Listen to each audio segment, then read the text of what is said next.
Welcome to Masters of Self University podcast, your highest source of sacred truths and universal wisdom. Hello, beautiful souls. I'm Rachel Fiori, mystic, spiritual teacher, psychic healer, and founder of Masters of Self University. Join our journey of soul transformation as we deep dive into this latest episode.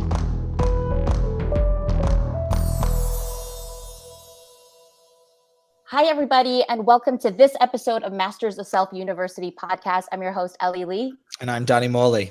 And today we have the CEO of Masters of Self University and psycho-energetic healer, Rachel Fiori, in the house, everybody. Woo! Yes. Hello, listeners. Hello, welcome.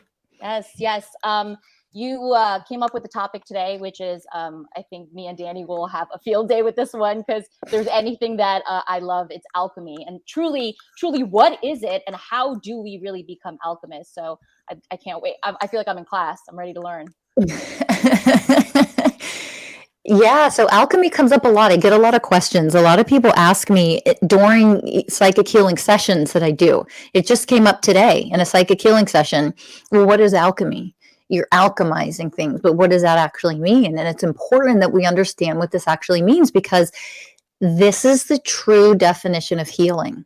We throw the word healing out a lot. We call a lot of things that we do, like we're healing.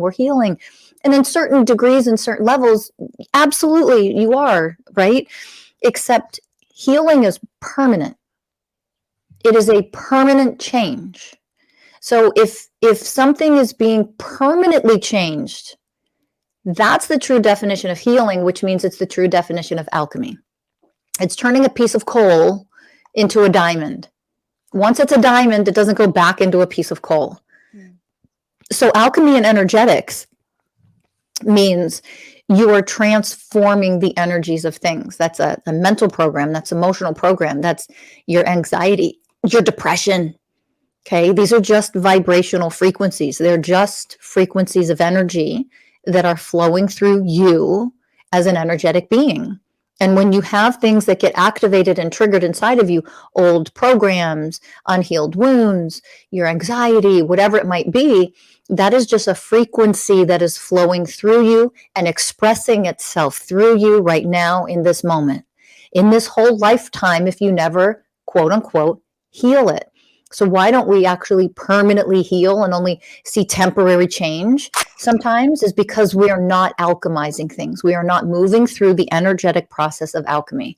That means changing the energy itself into a different vibrational frequency. And my simple little analogy that I use is when you take an ice cube, there's an ice cube, you drop it into a pot of boiling water. The ice cube has no choice but to melt into a different form. It is changing into a different form. It's becoming liquid. It isn't dying. It doesn't not exist anymore. Energy is infinite. It always exists, right? It just changes forms. And if you leave it in the pot of boiling water for longer as a liquid, it evaporates into the air. Well, it doesn't not exist anymore. It's transformed into a different form. Our pain, our programs, when we get stuck in patterns and unhealed stuff, it's because we didn't transform the energy of that program into a different energy. If it exists as energy never dies, it has to be transformed. We don't want it to be the energy of depression anymore. We want to alchemize that energy and transform it into love or joy, for example. And when we alchemize that to this, that's true transformational healing, because that's permanent. It isn't really healing if it isn't permanent. Lovely. Oof. What a great analogy. And there, the thing that I just keep picturing with this analogy of the ice cube going into the water, our heart is the heat. So our heart is, say you've got a pot of water which is on the heat, and the heat is providing the energy for the water to maintain its state, and that is our powerhouse of our heart. And then you drop the ice cube in, which might be fear, and all of a sudden, because that the burner's going, the heat's going, the heart is going, it takes in, it elevates it into liquid, and then eventually steam, which would be the euphemism for love or You got it. enlightenment. Yeah, You got it. Magnificent. It's a beautiful analogy. Yes, yes, yes, yes, yes to that. Absolutely. I think a lot of people at home would come from this place of like, okay, so great. How do you do this transmutation? How do we actually alchemize? Like, because we can talk about it all day, but how does one go in there and really take one energy and turn it into another? Yeah. So I can tell you one thing is, I'm going to start here. As a psychic healer, I can do this. I've done this the majority of my life. Every one of my mystical life coaches that I am educating, teaching, training, and certifying are learning how to do this very thing. And I'm sharing that for this reason. It is a process to learn how to do it. It is a process to learn. So we have to get out of our societal thinking of flip a switch, give me that hack, and I can just instantly do this. No. Could you instantly go to the Olympics for a sport? No. It's ridiculous, right? But we expect to instantly be able to heal ourselves like we're magicians in a matter of 2 seconds because someone gave us the 3 top hacks to blah, blah, blah, blah, blah. Like I want to vomit all over that stuff. So I have to say, we have to realize and grow up and mature, and we have to be willing to learn this stuff. We have to be willing to take the time and learn the process of it. You didn't learn to read a novel when you were in preschool, when somebody handed you a novel to read. You had to learn the alphabet first. You had to start there. And so how can one do this? They can come learn. They can learn the steps, the process. It's a process of inner transformation that we move through, where we learn to work with energies because we are nothing but energy. So we have to go through the process of actually learning what that means. And when we learn what that means, we slowly experience what it means to actually start to alchemize energies through the step-by-step process that we offer in our coaching programs, for example.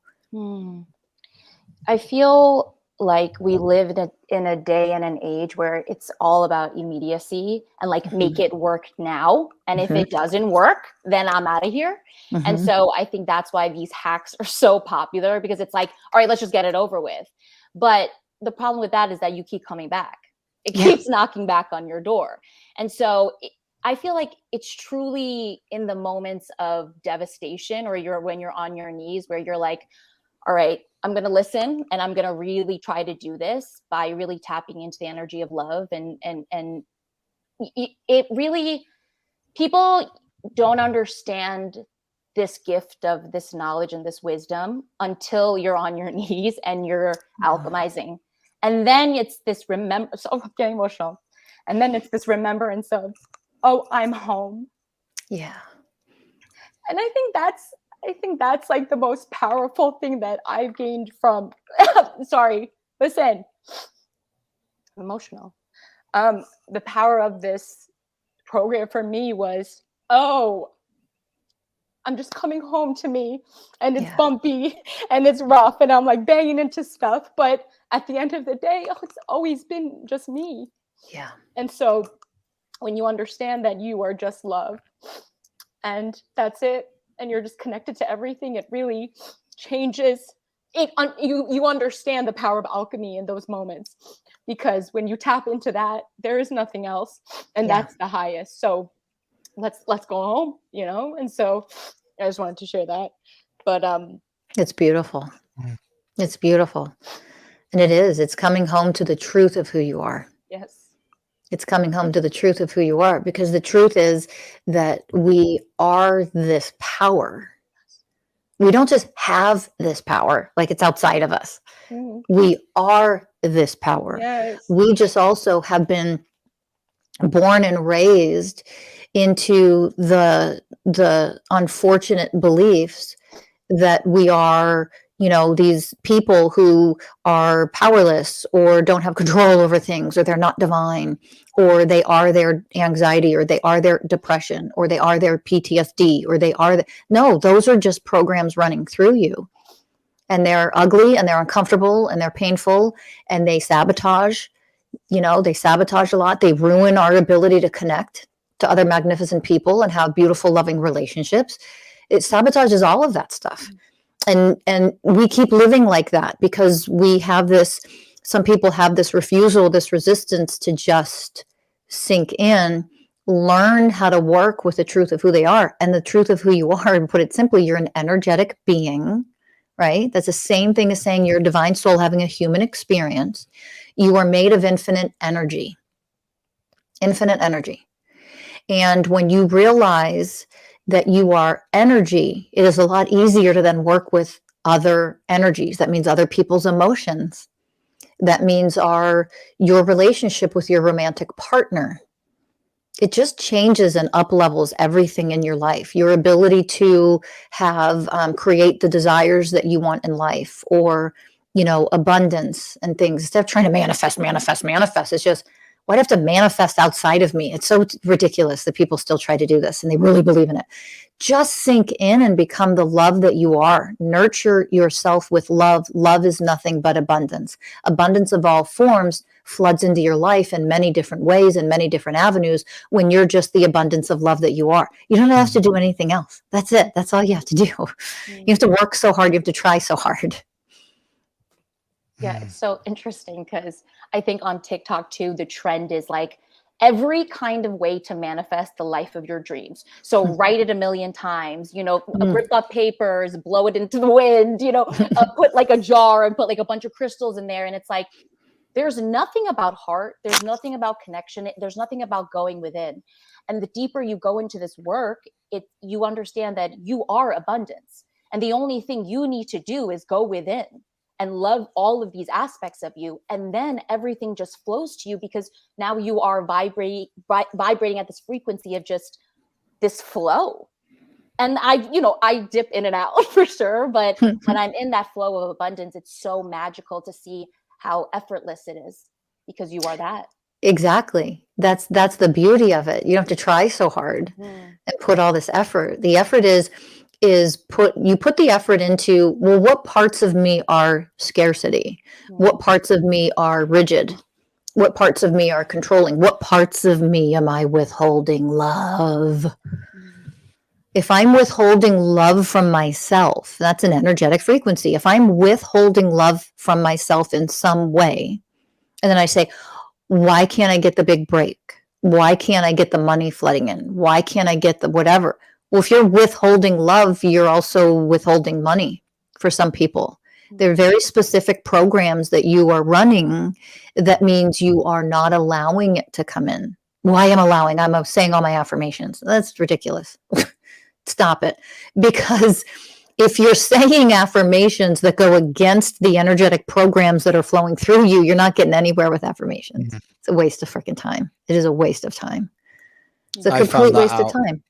Yeah, I found that out the hard way by, a few years ago, I remember just running into the wall again and again and again with trying the same things, trying the affirmations and, just rewriting my beliefs out, but I wasn't changing anything at the core level. So it was just like constantly me just running into walls, and it was so frustrating.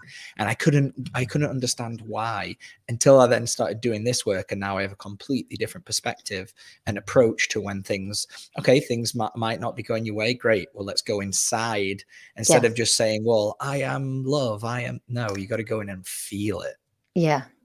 Go in and feel it. And you have to feel the parts of you that say, oh, I'm not love. I don't deserve love. Because it's the only thing blocking you from love are the energetic programs that are in there that say, oh, I don't deserve love, or I'm not lovable. Oh, I don't think that. Well, something inside of you does. That's the beauty of the work, is like something inside of you does think that, believe that. It's just an energetic frequency that got programmed in there at some point in time. When you go inside of that, oh, there you are. Oh, there you are that you think you're not lovable. How cute is that? Come here. And that's the process where you begin the process of alchemy, is you bring love to the part of you that says, I'm not lovable. I'm deeply flawed. I'm so deeply flawed, I can't be healed. Do you know how many people carry that? You'd be surprised. And you have no clue. Yeah, they're beautiful that you share that. Yeah. The sad thing is so many people have no clue they carry that. Oh, I don't believe that about myself.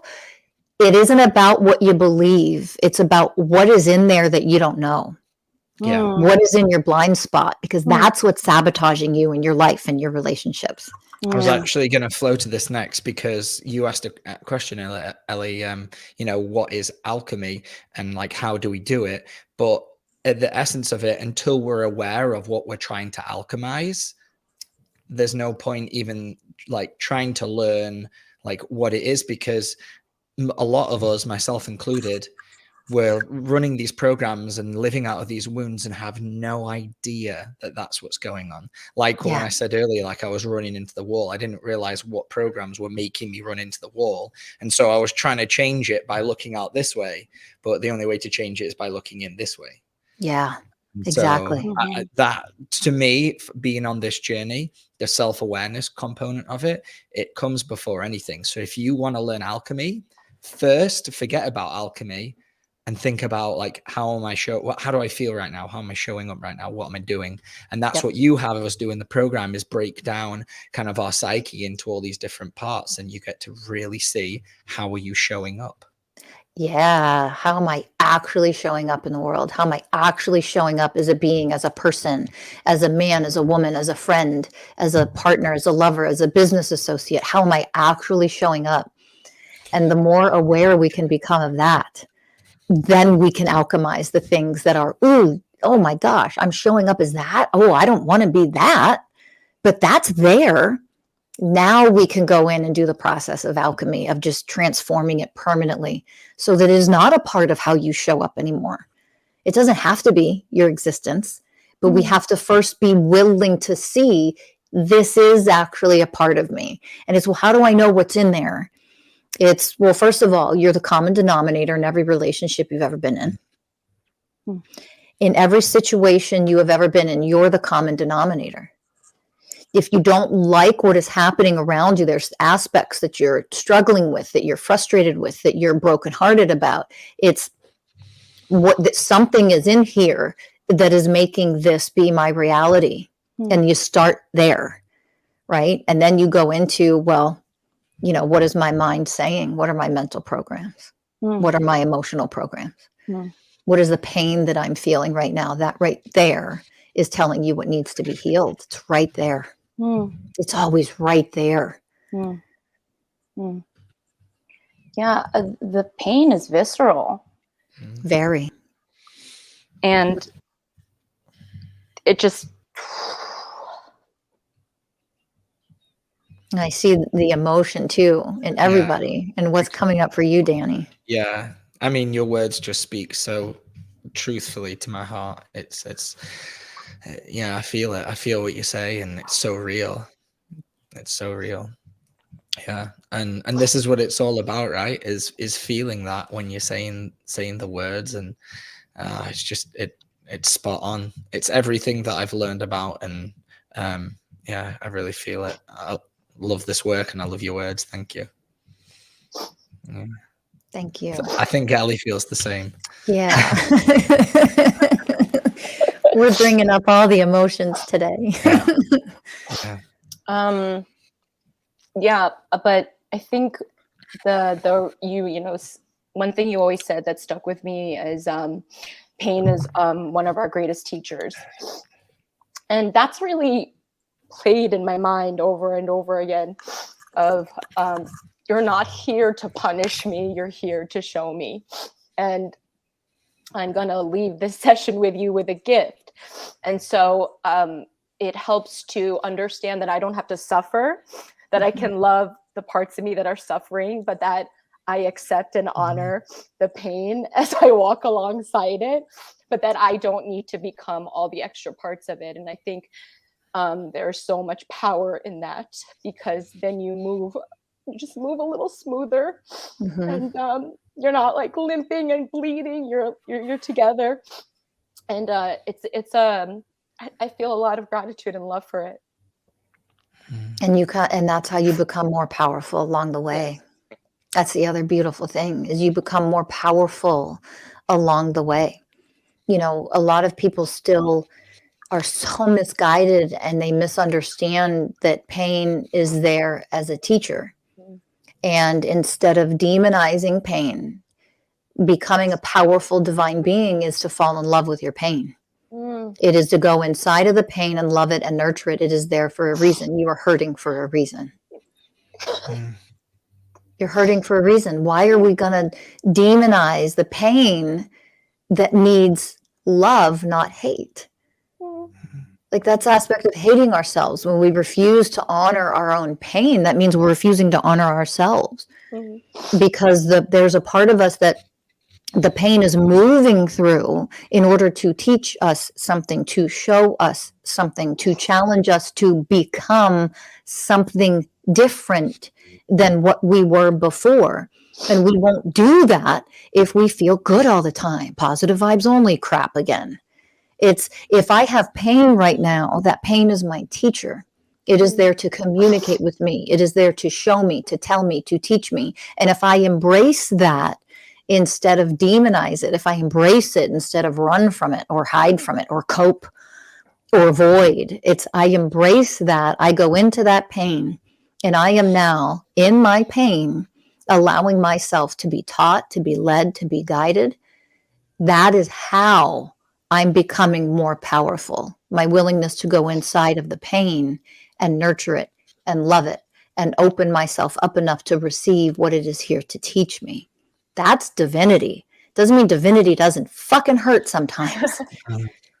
It means that no matter how badly it hurts, that's how I'm handling it. That is my choice to do that, because that is a divine being who's becoming more and more powerful all the time when they do that. Yeah. If you can't tell, ladies and gentlemen, me and Ellie are still in our process of healing. Yes. We are still going through it. And so these things come up, and Rachel has a way of bringing it out of us. Yep. Because so true. The pain has always been the concept of the pain teacher is something that I adopted kind of last year. And since I've changed my perspective on looking at things instead of being bad or wrong as always a teacher, it just allows for you to then to grow and evolve and not run away. Like I spent, as you said, coping mechanisms so long using alcohol and, you know, everything, including the gym, to escape the feeling that, you know, that I was in there, or even if it's just being an extrovert. I was so extroverted and I just wanted to hang around with people to cope, to get out of the feeling that I was in, because deep down I didn't realize, and this goes back to the awareness point, I didn't realize how much in pain I was. Yeah. And it's only till you step away. Like right now I've moved up to northern Wisconsin for the summer to just be on my own, because I know I need to go really in. I know there's some stuff that's so deep rooted in there, and a lot of it's to do with being alone. Like, I don't want to be alone. So now I'm like, okay, I'm going to go be alone, and let's see what comes up. Yeah. Yeah. And you know, what's so amazing about what you brought up is, and you mentioned the word extrovert, and we love labels, don't we, as humans? We love to label everything. I can tell you a lot of extroverts are not extroverts. They're coping, they're avoiding, they're in denial, they're running away. It's not so much that they're an extrovert. It's they're so social because they want to surround themselves constantly by stimulation, friends, people, laughing, hanging out, partying. That's not extroverted. That's woundedness. That was me. Yeah. 100%. Because now I know when I spend time by myself, I love it so much. And now that I'm like on this healing journey, when I am with other people, I get drained extremely quickly. And I remember having the similar feelings, but my cure for it was to either socialize more or drink more or whatever. Yeah. And now it's my cure is to detach, step away, and go off and be by myself to recharge. So, like, case in point, exactly what you said. That is me, 100%. Yeah. Yeah. And isn't it fascinating when you learn this stuff about yourself? Like, you learn, oh my God, this is why I'm doing this. This is why I'm behaving in this way. And it's really hard to see when society, for example, is like, no, you should be with friends. You should be partying. You should be. Oh, careful. Because when you're coming from woundedness, you shouldn't be doing anything you're doing. If you're coming from woundedness, if your woundedness is, I need to meditate 5 hours a day, it's dysfunctional what you're doing. It's not about the meditation. Why are you meditating? Is it coming from woundedness? Even that, going to the gym, you mentioned going to the gym, same thing. If you're going to the gym to cope, to relieve the stress, you're not in your power. You're running away, you're avoiding, you're using coping, right? Which means it's a dysfunctional pattern. It's not a pattern of power, it's a pattern of powerlessness. And so it's, even if I'm hanging out with friends and socializing and partying, but why? Oh, because it's fun and because I'm an extrovert. No, it isn't. You're wounded. You're afraid to be alone. When you are alone, you start to drive yourself crazy. This is some programs I've seen in some people. They're so afraid to be alone because they don't like themselves. They don't love themselves enough to be alone and sit with themselves. They're like, this sucks. I'm starting to feel miserable. And that's what's triggering my depression, being alone. What's triggering your depression, for example, or the anxiety in this moment, not that you're alone. It's the fact that you don't love yourself. You don't accept yourself. When you don't love and accept yourself and you're alone, ooh, you're a real hard person to be around. When I'm around myself, that sucks. I need other people to distract me from myself. And then we label it as an extrovert. And that's accepted in our society. You know how many extroverts are running away from themselves? They're running away from themselves because they don't love themselves enough to just be with themselves. When you are truly healed and whole, being alone is perfect. Being with other people is perfect. Being in a relationship is perfect. Being single is perfect. You're not now making these choices based on your woundedness and unhealed stuff. You're simply choosing it because in the moment, this is perfect. That's the difference. That's the difference. And that's where we fall back on. Let's go in really deep and alchemize the things that drive our behaviors, because our mental programs, our emotional programs that are in our subtle energy bodies are constantly influencing how we show up. What our behaviors are influenced by our deeper programs, our wounds. And then we escape from it and we ignore it and avoid it by calling it like, I'm an extrovert, but I'm just really fit. I'm healthy. That's what I'm doing by being at the gym all the time. No, it's not the truth, right? So it's going in deep and finding the truth of how I'm actually showing up and why. And let's heal the parts of me that are actually unhealthy and wounded. A big one I have come to realize in the last, I'd say like a couple of weeks to a month, is that I've always gone to the gym because I wanted to look better and look bigger, and it was a powerless wound. And so it got to a point this last winter where I had an injury starting, but I didn't want to stop going because I knew that if I stopped going, I'd get skinny. And it was this huge like realizing moment where I was like, oh, the reason why I'm not being loving to my body when I've got an injury is because there is a deeper wound of being powerless and being weak and feeling weak and being defeated that is at the root there. And then that is affecting my behavior, which then is causing my physical symptom on my body. And it's like, whoa, imagine if I can get into the root then. And then that's when the journey begins of like how to get in there. So for anyone listening, I'd love to hear you talk on like, how do you then go in? So I've got this powerless wound. How do you get in that? Do you just wait until you get triggered, or is there another way? Oh, that's a beautiful question. That's a beautiful question. I love that you shared that too. Yes. So I will be asked sometimes by some clients, I want to go in and I want to get everything. And I always tell them, be careful what you ask for. Be careful when you ask for that. Here's the thing. You don't have to. That's still coming from a program of like force, action. I'm trying to control. It's a control program. The universe, life itself, will absolutely give you what you need to trigger your wounds, your programs. It will come in the form of, somebody cutting you off on the highway. It'll come in the form of a divorce or a breakup. It'll come in the form of somebody, using you and taking advantage of you so that you can see what deeper programs are in there that would only be activated by somebody using you or taking advantage of you. Does that make sense? Mm-hmm. There are very unique situations, experiences that we go through that only that thing being quote unquote done to you is the thing to show you what your woundedness is. And it isn't being done to you, it's being done for you. So even when other people are really mean and really cruel, or they take advantage, or they're unloving, or they are whatever they are to you, it is being done for you on your behalf to show you what is it inside of me that needs healed, that needs to be seen, that needs to be loved, that needs to be validated, that needs to be alchemized so that I can elevate into a more powerful, divine, magnificent, loving being. If it wasn't in there, it wouldn't be triggered and activated. So life itself will trigger what needs to be triggered for you in that moment, that day, that week, that month, that year, to show you what is in there that you need to pay attention to. The life will always take care of that. Mm-hmm. And then it's just, oh, go ahead, Ellie. I was just going to say, the woundedness it's so fascinating to really observe it come out, and then to tie the pieces together, and then to understand that, I've been showing up like that in this. Literally, when I think about my life before healing, I would say blob.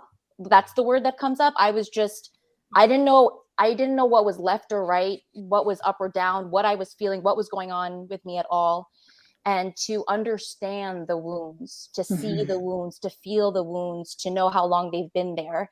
It's, and then to know, the universe is going to bring you exactly what you need to bring them up. And now what are you going to do in this moment? And it's really an opportunity to step into your power. And I think that the strength is in knowing that this is a level up and going into it like head on like that. Absolutely. Yeah. Mm-hmm.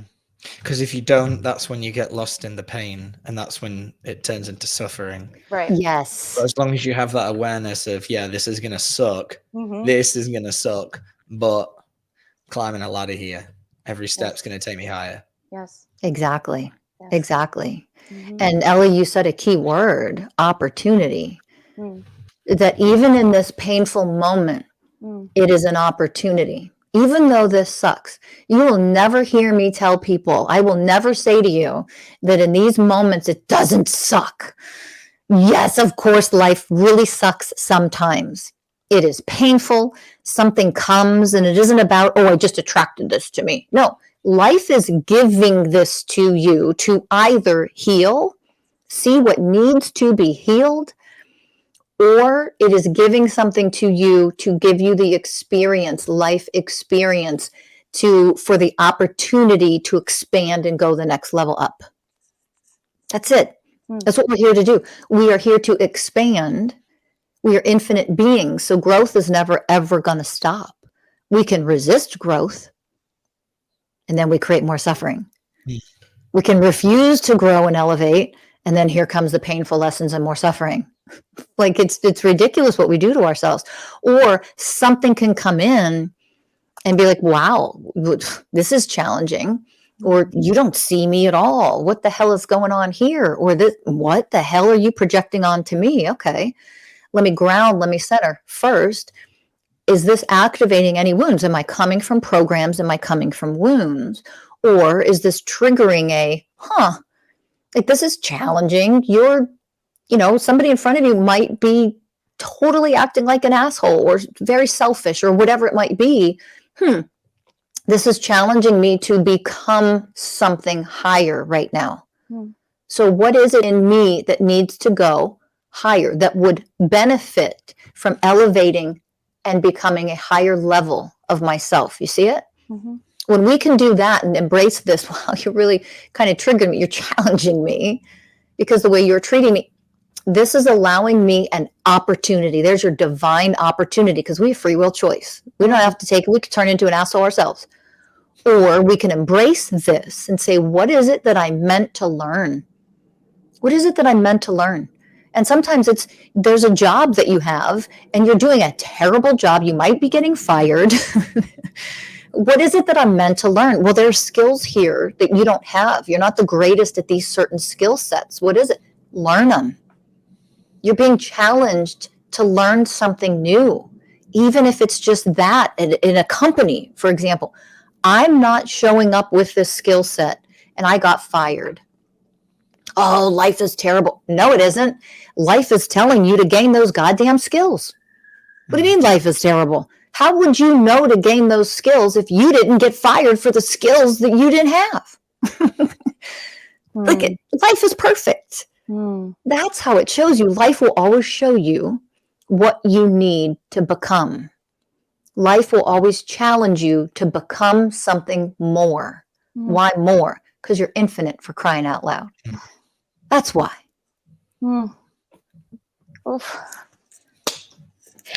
It really changes everything when you start to understand it in that way. When you start to really see it, because no one's guiding you or telling you any of these things. So, you're just bum rushing through life and just looping over and over. I mean, the amount of patterns we loop in is insane. It's really, like you always say that we really are insane. We like to suffer. We like to just be in low vibrations, but it's such a game changer when you start to understand what this whole thing is about and what are you here to learn. What are you here to gain from this experience? Exactly. What are you here to gain? I can tell you that changed everything for me as a child. And when I was going off to college, at 18, it was because I had a very, very, most people know by now, I have a very abusive childhood. My stepdad was very, very abusive. And I left saying out loud to myself when I went off to college, there is no way I am not fucked up from this. There's just no way. Now, on the outside looking in, I was awesome, but I knew there's no way. Common sense will tell you there is no way I am not fucked up from this. And I just said to myself, well, you know what? I'm going to assume I'm completely fucked up and I might not know how.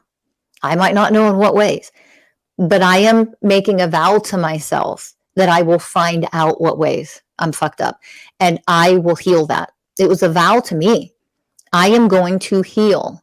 And I also understood going through my entire childhood like that, there's a lot for me to learn here. So what is it that I was meant to learn from this? What can I learn from it? And not whine and cry, oh, poor me, I'm a victim, all that bullshit that we do. No, thank you. What was I meant to learn? And I knew I wasn't going to learn everything all at once. I was 18 years old, for crying out loud. I knew I was still a child. You're barely alive on this planet at 18, adult. Yeah, you're an adult. Okay. It's 30 years old. You can call yourselves adults, by the way. By the time you're 30, you've lived long enough where you actually have enough life experience under your belt that you are actually an adult at like 30. You're not an adult at 18 years old because society labels you, puts a label on you. You don't know anything. You're a child. You've barely been alive long enough. So I knew that I'm only 18. I am only a child. And there's a lot for me to learn here. And there's no way at 18 I'm going to get it all at once. But I'm not going to stop until I get it all. I'm not going to stop until I understand it all. Why I went through this, not as a victim. What was I meant to gain? If I walk out of an abusive childhood and I didn't gain anything from it, I'm still an abused little child. But when I gain what I'm meant to gain, I am now a divine, powerful being. That's the difference. So anything that comes to you, embrace it. What am I meant to gain? Who am I meant to become? Because it is here for you, even if it was awful to go through it. That awareness that you had as a child when you were going through these experiences, of knowing that you were supposed to gain something from this, was that something that you learned from a mentor? Was that something you learned from a family member?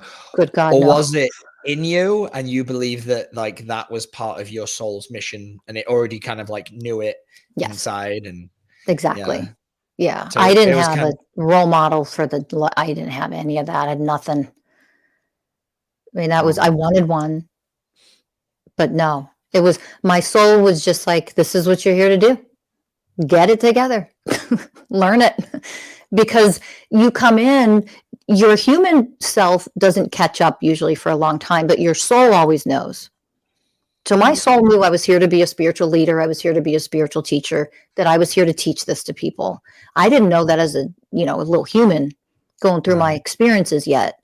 But no, I begged, I pleaded the universe for teachers and mentors and somebody to be more awakened than me. I begged, I cried, I pleaded on hands and knees at times to please give me an enlightened person to teach me. I am such a good student. Like I'm please, I want to learn. I want to know everything about myself that is ugly and awful and horrible. I will heal it. Just please show me how. And it was just dead silence always, like, because I was meant to be the teacher. Right. Would your soul talk to you often when you were kind of younger then? Would you get these downloads coming through? Always. Or was it just like this one time? Always? Always. But I didn't realize what it was for so long because it was so natural. It was just innate. Like I could see everybody, like I can put language to it today.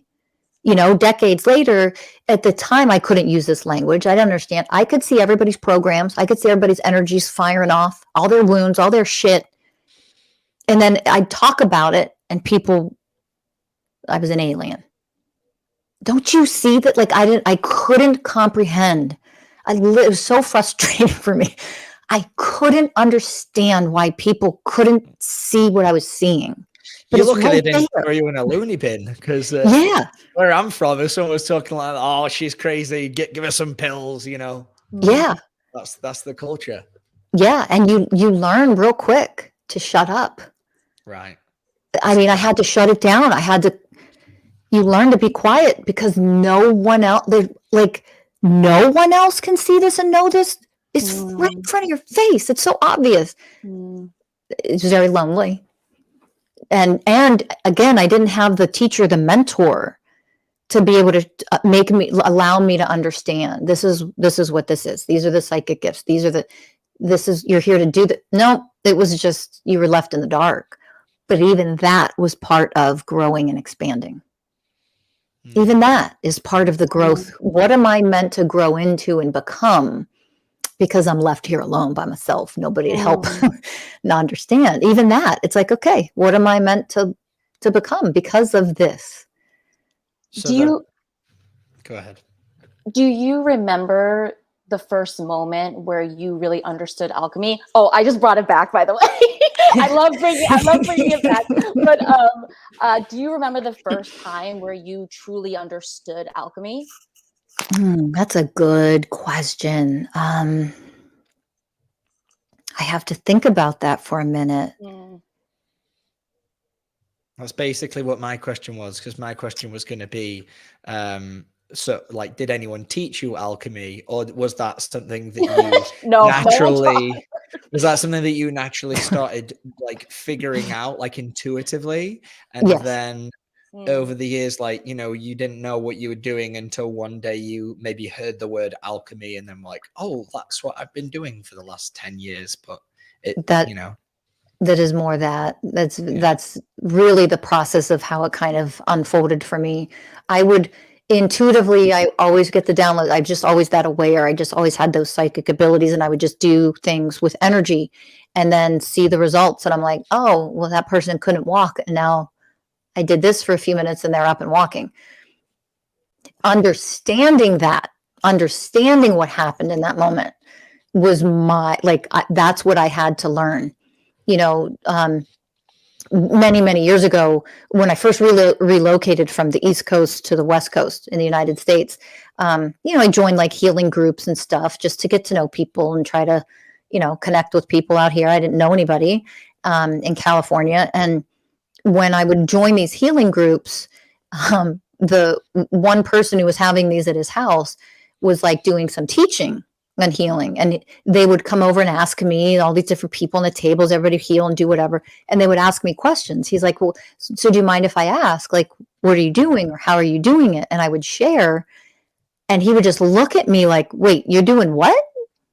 I'm like, well, yeah, because like the reason why this person is sick in their body is because, and I would explain it. and they're running a program. They actually have a wound from dad that blah, blah, blah. And I would just start, and you're changing it how? I'm like, well, and I would try to explain it. And he was like, what are you doing in this group? He's like, you're what we're all trying to become. How do you do this? And it was moments like that. It's not me, I'm special, I'm great. It's moments like that. The universe guided me to groups like that so that I could see what I was actually doing. And by other people's feedback and actually just asking me questions about what I was doing is what allowed me to put words to it. So here's what's interesting about it. I was always the teacher, even though I didn't know it. The universe would give me in these interesting scenarios, students. I didn't go there to be a teacher. This is a divine definition of teacher and a divine definition of student. I didn't go to groups so I could be the teacher. I was just going to connect and learn and see what I could learn from others. The universe would put the quote unquote students in front of me so that means they would ask me questions. And as soon as they would ask me questions, the wisdom would just flow through. And there was, I realized, oh, I channel the wisdom. Somebody just needs to ask. They just need to ask, and it activates channeling of the wisdom of what's really happening. So I learned that about myself just by trying to socialize and meet new people when I moved, so everything has been a process building upon each other throughout my life. That's the easy answer.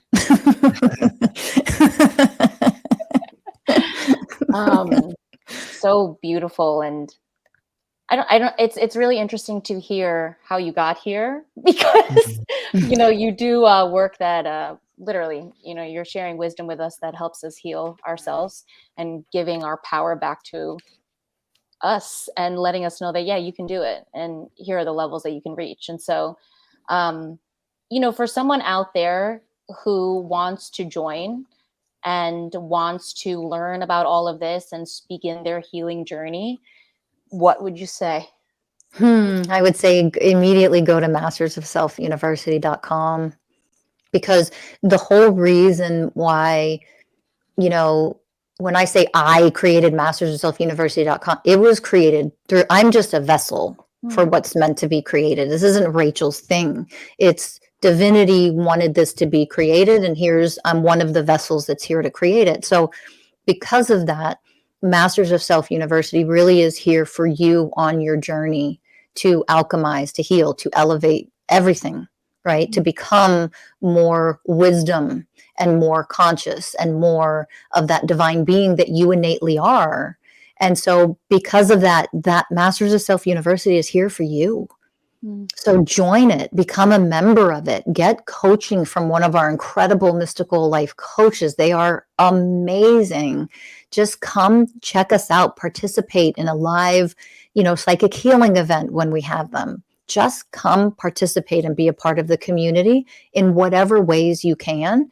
You can't not evolve when you're a part of Masters of Self University. You're here to master yourself as a divine student in Earth School. That's what Masters of Self University helps you to do. And a reminder that Earth is the school of lessons. Yes. Yes, it is. Here.